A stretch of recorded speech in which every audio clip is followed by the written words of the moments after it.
Yan. Only in the Philippines.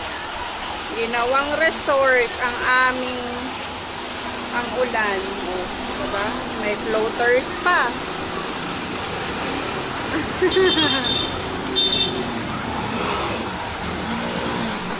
Only. Yun, no? Nasira na yung motor ni Kuya, oh. Pinaglaban niya, eh. Paglaban mo. Ipaglaban mo.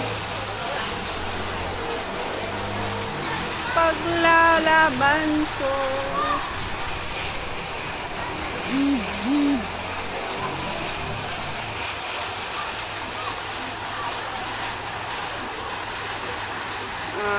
Yung level ng ba nasa ano na.